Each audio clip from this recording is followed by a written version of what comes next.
راح. يا ربي.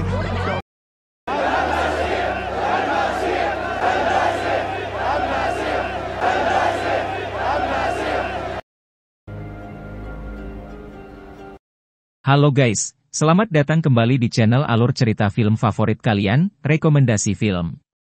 Channel yang siap menyuguhkan aneka ragam film dengan alur cerita yang menarik dan layak untuk ditonton. Dan yang pastinya, kalian tidak lagi bingung dan pusing dalam memilih judul film yang sedang kalian cari. Jadi, siap-siap menikmati alur cerita film yang akan kami bahas dalam konten kali ini.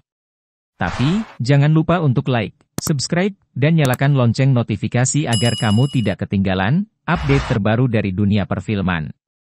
Tanpa basa-basi lagi, mari kita langsung menuju ke pembahasan alur cerita berikut ini.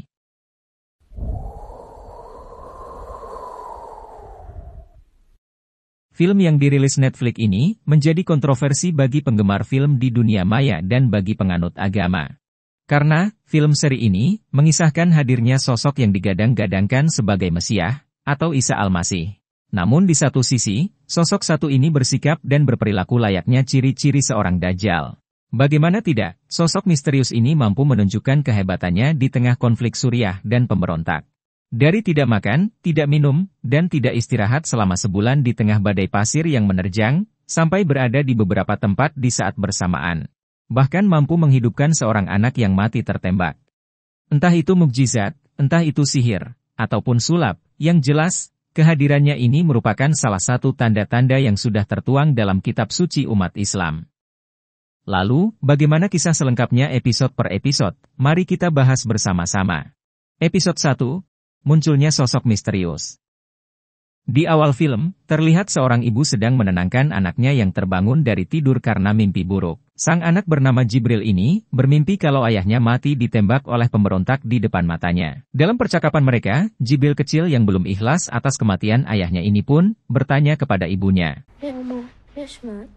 Lantas ibunya menjawab, semua itu adalah takdir, semuanya telah direncanakan oleh Allah Subhanahu wa Ta'ala. Beberapa tahun kemudian, Jibril yang kini sudah remaja, kembali ditinggal pergi oleh ibunya yang syahid. Sendirian, ia kebumikan ibunya di dalam rumah mereka yang hancur setelah dibom Zionis.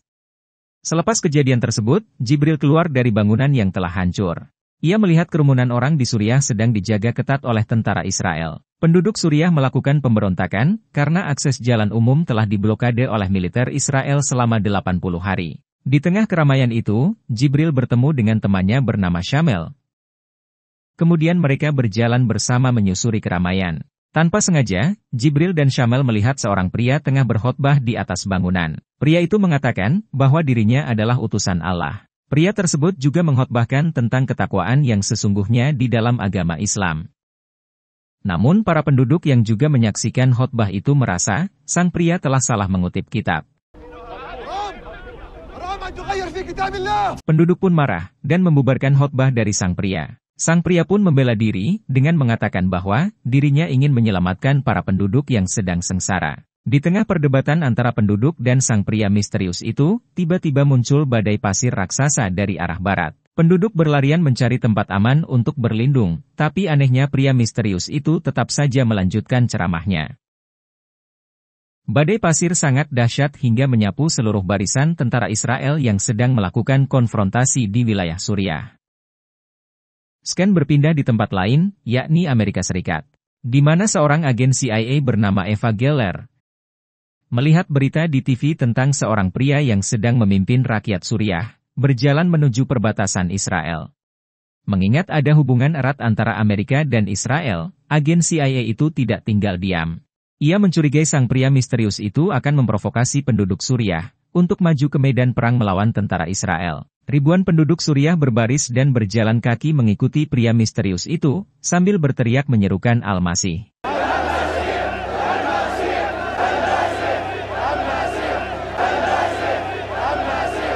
Terlihat Jibril dan Samir juga menjadi pengikut Al-Masih.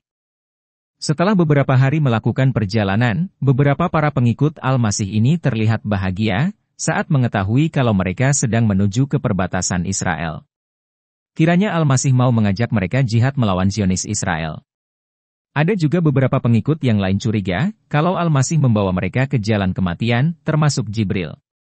Al-Masih yang belum bisa ditebak maksud dan tujuannya ini, justru meminta pengikutnya mengumpulkan senjata yang mereka bawa. Meskipun bingung dengan keputusan ini, pengikut Al-Masih tetap mengikuti perintahnya. Setelah sampai di perbatasan Israel, Al-Masih yang tetap tenang meskipun ditodong senjata oleh tentara Zionis, meminta pengikutnya diberikan makanan oleh Zionis. Dan sebagai gantinya, ia rela ditahan oleh Zionis. Di ruang interogasi, seorang detektif Israel bernama Aviram dibuat kaget oleh Al-Masih karena mengetahui namanya, bahkan Al-Masih mengetahui kisah kelam detektif itu terhadap seorang bocah. Detektif Aviram yang merasa aneh dengan sosok yang mengaku sebagai firman Tuhan ini pun dibuat bingung. Why are you here? To see the Holy Land. Where are you? Hamila. So you are the Word, and now you're what? I'm with God. And who is your father? Im Hazman Nida. Because of Am, it's not time. Who told you my name? אף אחד לא צריך להגיד לי את שמך. You enjoy it. Except for that boy. What boy? Is that when you stopped believing? Di akhir episode 1, Al-Masih yang sudah dimasukkan dalam tahanan, tiba-tiba lenyap dan menghilang entah kemana. Apakah sosok yang mengaku Al-Masih ini melarikan diri? Atau apakah Al-Masih punya kekuatan untuk menghilang? Tunggu pembahasan episode selanjutnya. Bagi kalian yang tertarik dan penasaran dengan alur cerita dari film series ini, silahkan untuk menyampaikan tanggapannya di kolom komentar. Terima kasih.